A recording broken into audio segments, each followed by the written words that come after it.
ناظرین، فرشتے ایک ایسی اللہ تعالیٰ کی مخلوق ہیں کہ نہ وہ مرد ہوتے ہیں نہ عورت، بلکہ وہ نوری جسم کے مالک ہوتے ہیں۔ اللہ تعالیٰ نے ان کو یہ طاقت دے رکھی ہے کہ وہ جو شکل چاہیں اختیار کر سکتے ہیں۔ اس کے علاوہ ان کو اور بھی بہت ساری قوتیں دے رکھی ہوتی ہیں جو ان کے مقام و مرتبے کے مطابق ان کو ملتی ہیں۔ ناظرین، فرشتے وہی کرتے ہیں جو حکم الہی ہوتا ہے، اس کے خلاف کچھ نہیں کرتے۔ وہ گناہ گار نہیں ہوتے، وہ معصوم ہوتے ہیں، ہر قسم کے گناہ سے پاک ہوتے ہیں۔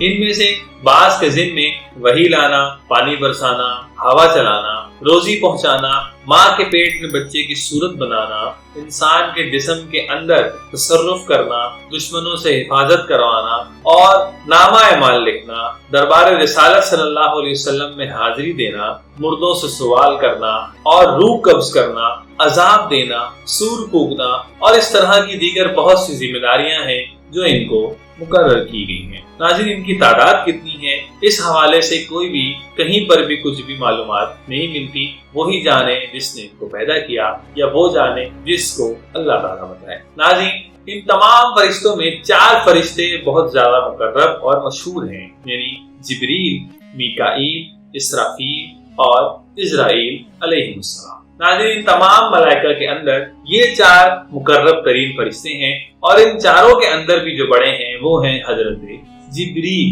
ناظرین، حضرت جبریل فرشتوں کے سردار ہونے کے ساتھ ساتھ سرکار دو عالم صلی اللہ علیہ وسلم کے خادم اور وزیر بھی ہیں۔ حضور نے خود ارشاد فرمایا کہ ہر نبی کے 2 وزیر آسمان والوں میں سے اور 2 زمین والوں میں سے ہوتے ہیں۔ آسمان والوں میں سے میرے وزیر جبرائیل اور میکائیل ہیں، جبکہ زمین والوں میں سے میرے وزیر ابو بکر اور عمر ہیں۔ تو جس طرح ابو بکر عمر حضور کے وزیر ہونے کی وجہ سے انسانوں میں امت مصطفیٰ کے سردار ہیں، یوں ہی جبرائیل و میکائیل فرشتوں میں سردار ہوئے۔ تو ناظرین، حضرت جبریل عام طور پہ جیسا کہ پہلے بتایا کہ فرشتہ کسی کی شکل میں بھی آ سکتا ہے، عام طور پہ وہ ایک صحابی کی شکل میں حضور صلی اللہ علیہ وسلم کے پاس آتے تھے، اور ان صحابی کا نام تھا دہیا ابن خلیفہ کلبی، یعنی وہ دہیا کلبی کے نام سے مشہور تھے۔ یہ قدیم الاسلام، ابتدائے اسلام میں اسلام قبول کرنے والے اور بڑے جلیل القدر صحابی تھے۔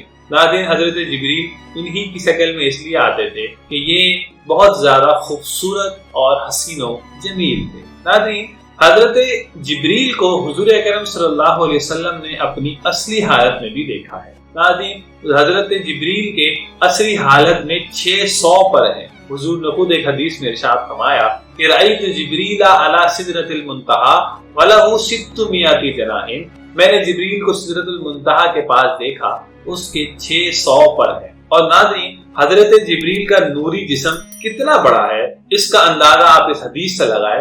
حضور نے ارشاد فرمایا کہ حضرت جبریل کے دونوں کاندھوں کے درمیان کا فاصلہ اتنا لمبا ہے کہ ایک تیز رفتار پرندہ 500 سال تک مسافت کرے تب جا کے وہ دوسرے کاندھے پر پہنچے گا۔ تو ناظرین، جس کا اتنا بڑا جسم نوری ہو تو اس کی طاقت کے کیا کہنے ہوں گے۔ جیسا کہ آپ جانتے ہیں کہ اتنی طاقت تھی کہ حضرت جبریل امین نے سیدنا لوط علیہ السلام کی قوم کی بستیاں جڑ سے اکھاڑ کر اپنے پروں پر رکھ لی اور انہیں آسمان کی بلندی تک لے جا کر زمین پر دے مارا تھا۔ اسی طرح بیت المقدس میں شیطان کو اپنے پر کے کنارے سے مارا تو وہ ہند کے دور دراز پہاڑوں میں جا کر گرا تھا۔ اسی طرح ایک زوردار چیخ ماری تھی تو سیدنا صالح علیہ السلام کی قوم کے دل پھٹ گئے تھے اور وہ سب ہلاک ہو گئے تھے۔ اسی طرح پلک جھپکنے میں وہ آسمان سے زمین اور زمین سے آسمان پر پہنچ جاتے تھے۔ تو سوچئے،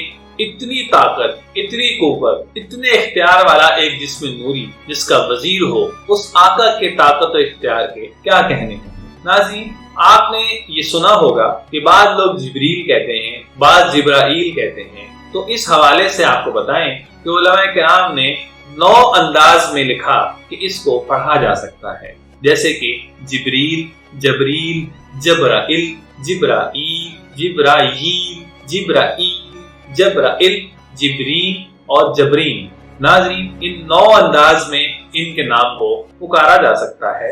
اب رہا یہ پوائنٹ کہ جبریل کے لفظ کا معنی کیا ہے، تو ان کے لفظ کا معنی ہے عبداللہ، یعنی اللہ کا بندہ۔